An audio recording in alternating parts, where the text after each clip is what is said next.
Hello everyone.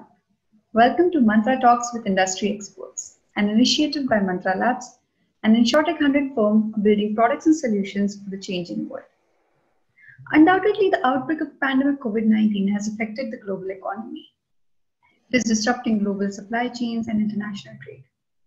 Many industries have been hit due to this. But the biggest impact of COVID-19 has been on the healthcare sector. Indeed, it has been a challenge for hospitals to deal with this unprecedented event.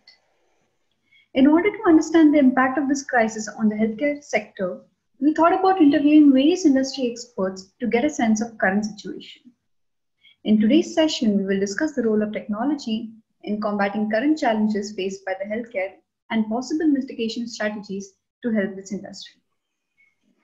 Today, we have a very special guest all the way from Singapore, Dr. Ravinder Sachdev.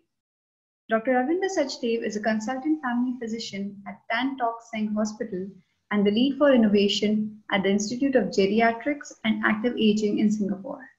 He is also the Deputy Chief Medical Informatics Officer and Chairman of the Telehealth Committee.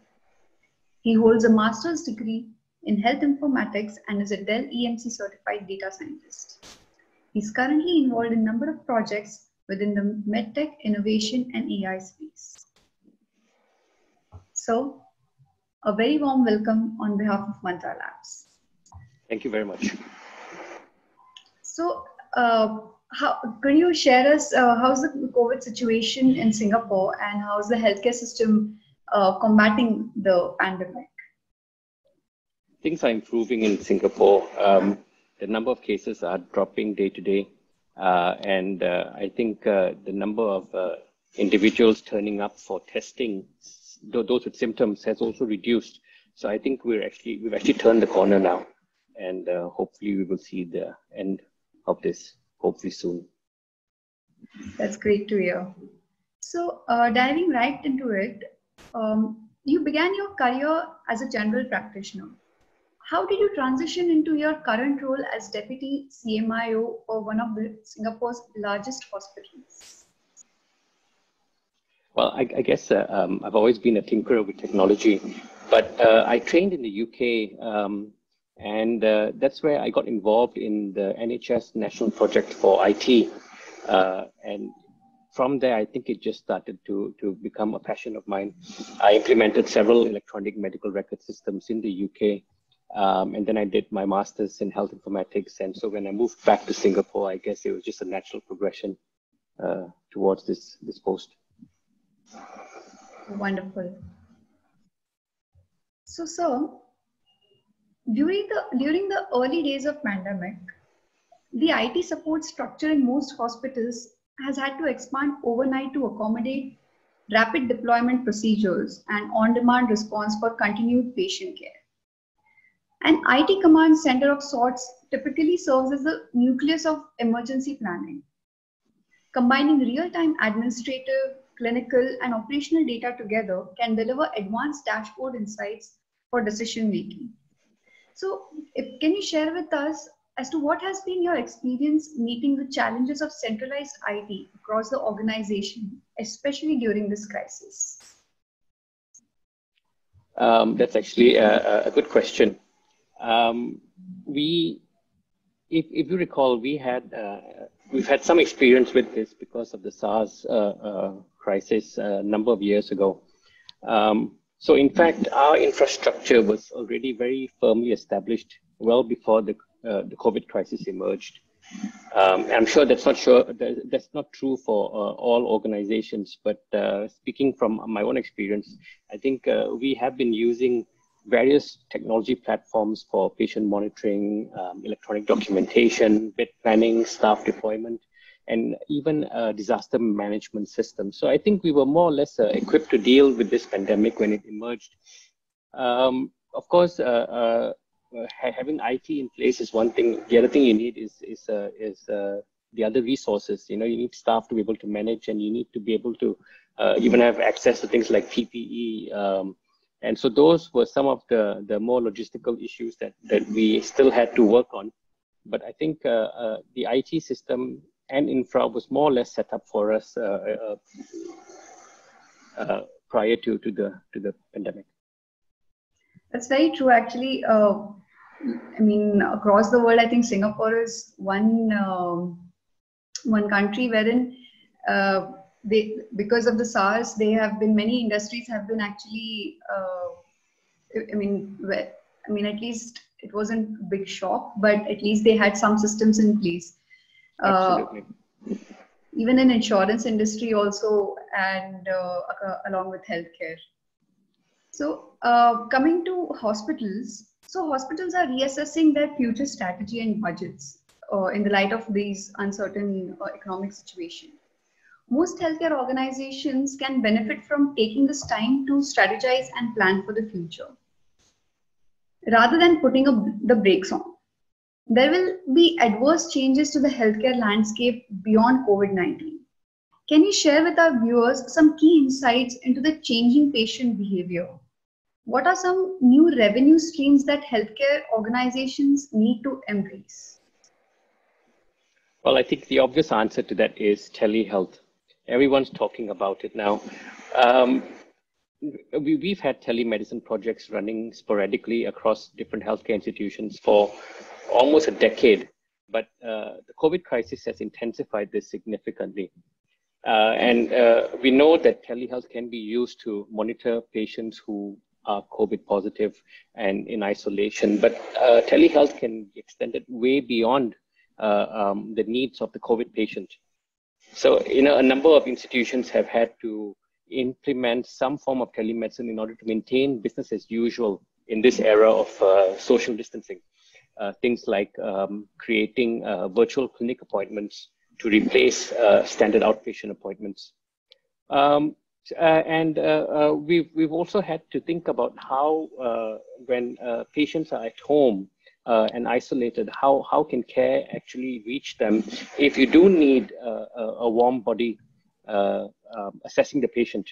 And so, the other approach has been to implement a more distributed care model, leveraging on community resources and facilities closer to home.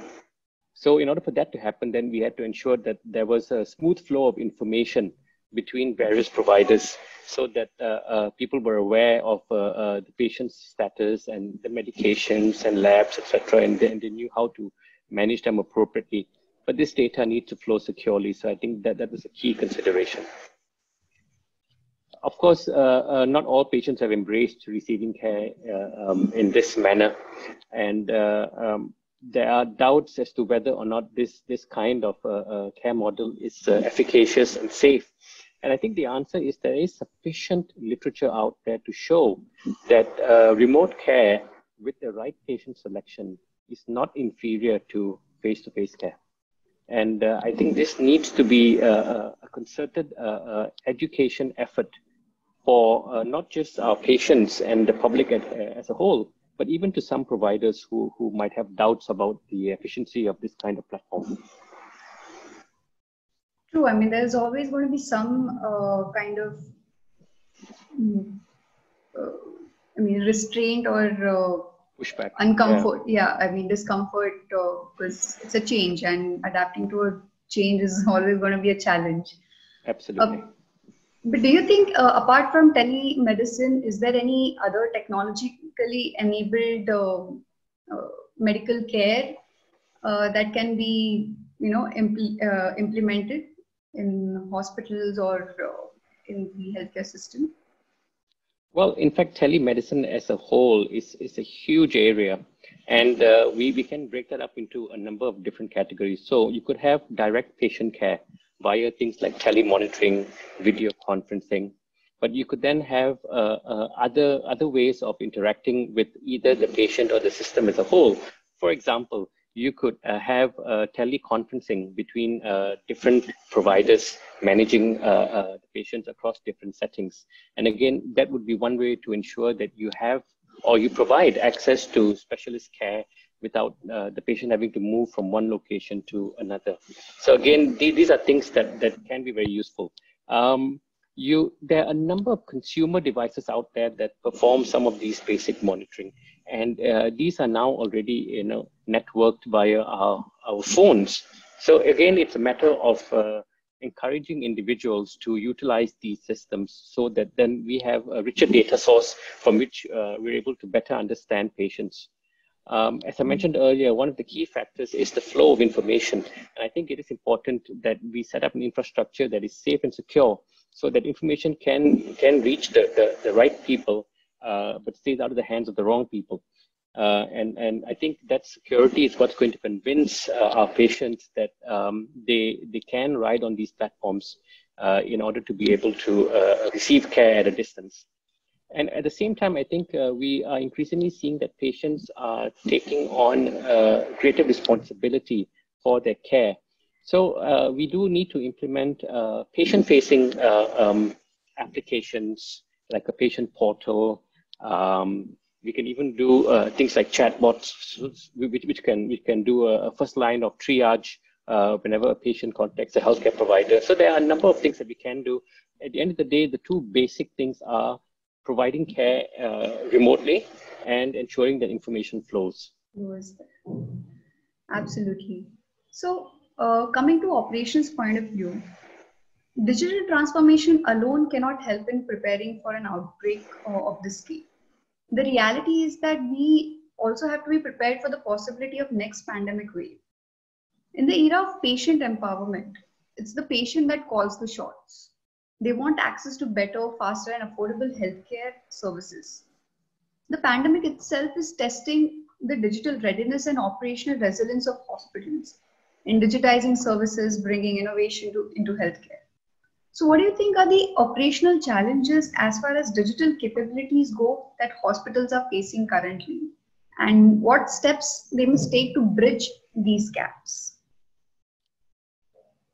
I think I'm probably going to end up repeating some of what I said earlier, yeah. and I apologize for that. But basically, again, operationalizing all of these different technological solutions does require quite a bit of planning. So there is no lack of technology currently which can be deployed to augment patient care. We talked about telemonitoring devices, but they don't just capture basic patient parameters like blood pressure or blood sugars.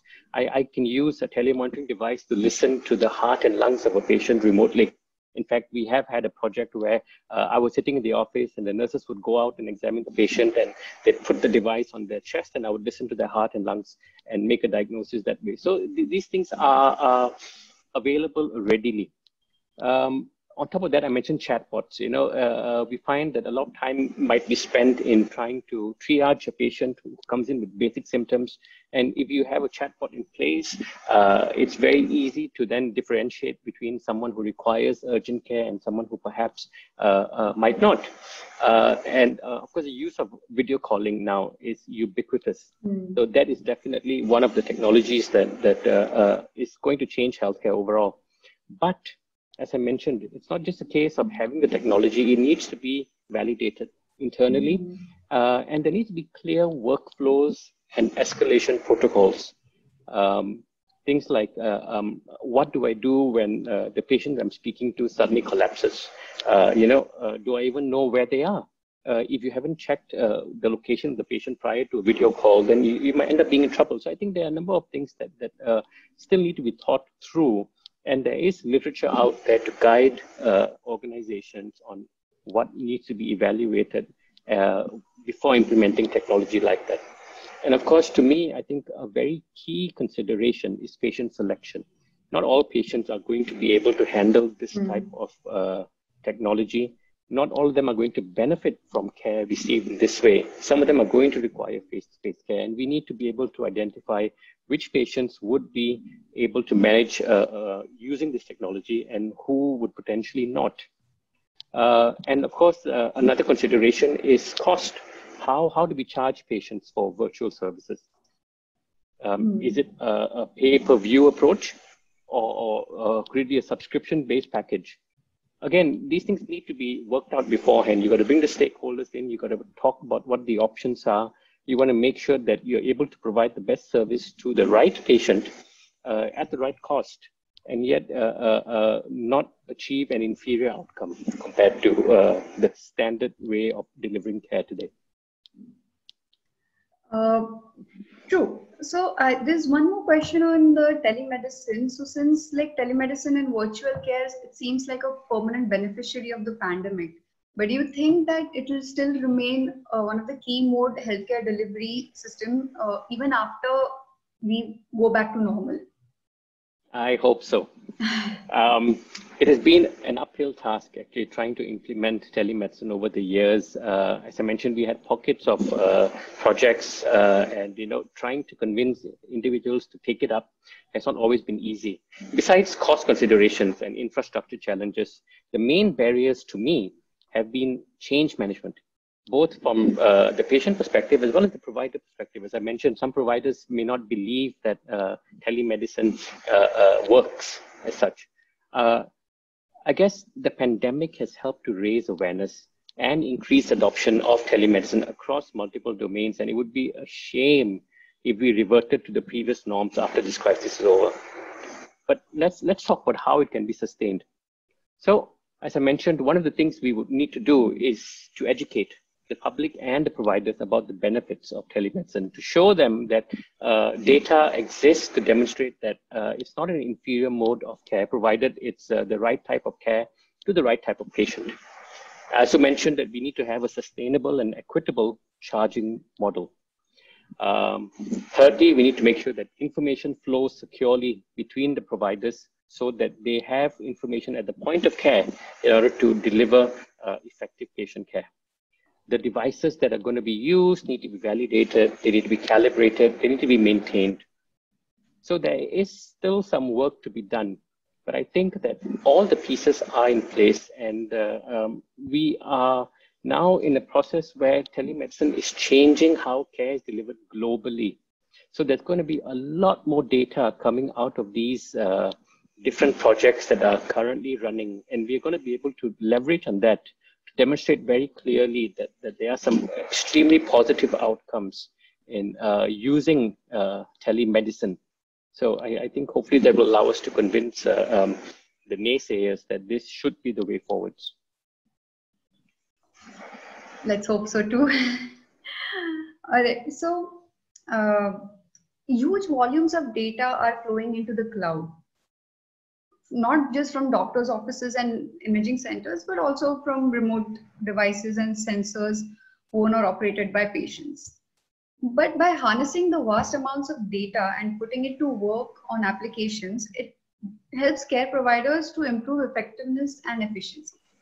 So do you see technologies like augmented reality, virtual reality, and artificial intelligence, especially playing a larger role in the future of digital healthcare in Singapore?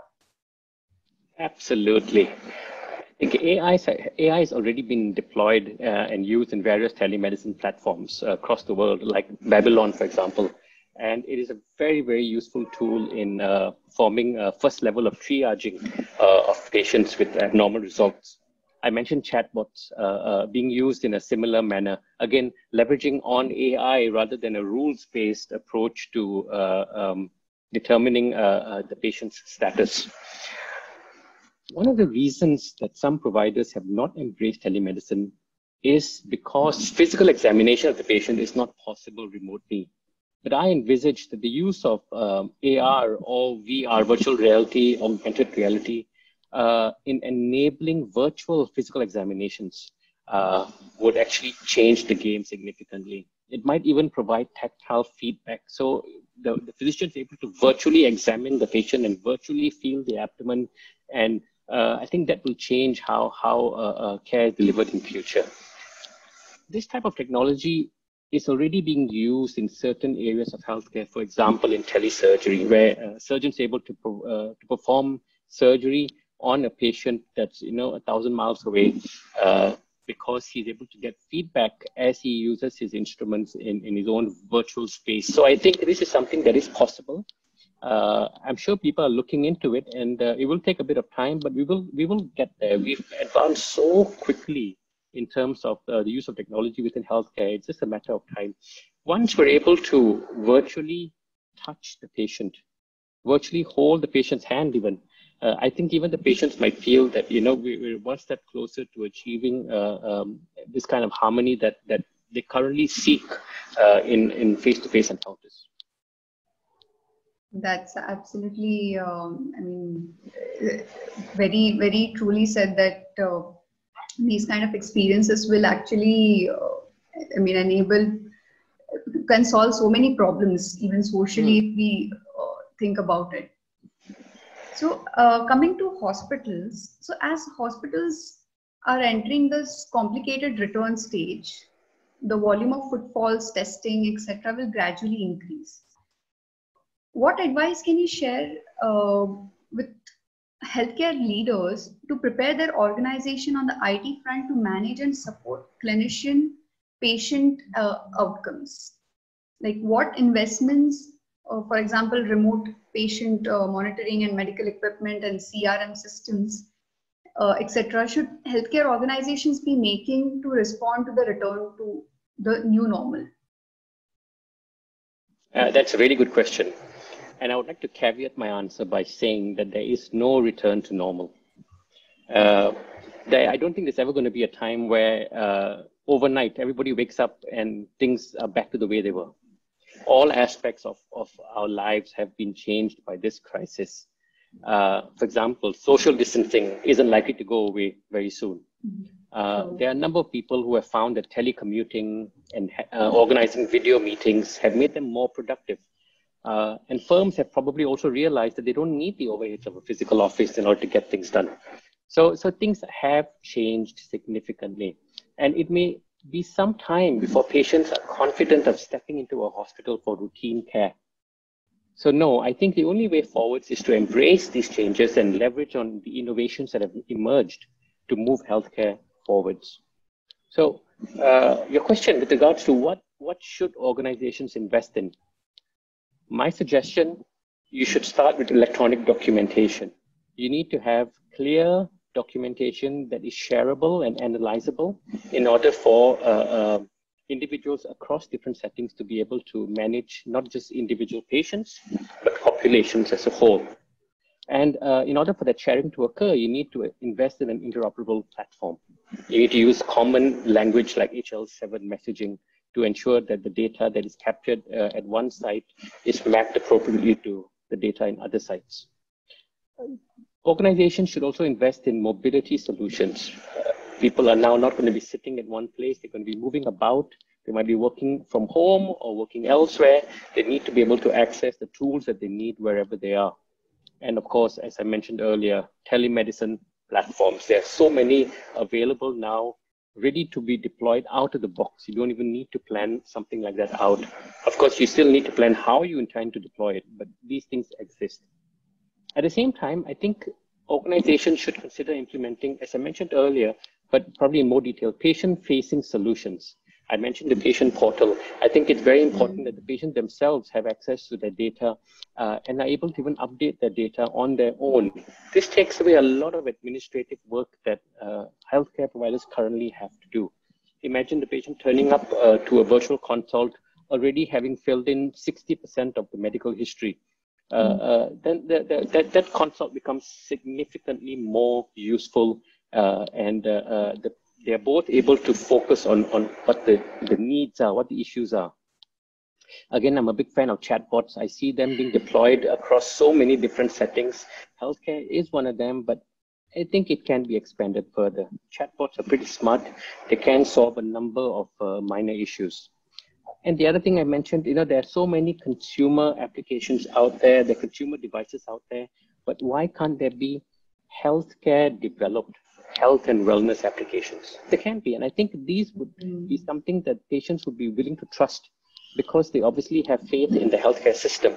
And so if we provide them with education on how to look after themselves, we provide them with access to resources through our own portals, through our own applications, I think that would be one way of ensuring that the patients are able to leverage on existing and future technologies in order to be able to manage their health and care needs.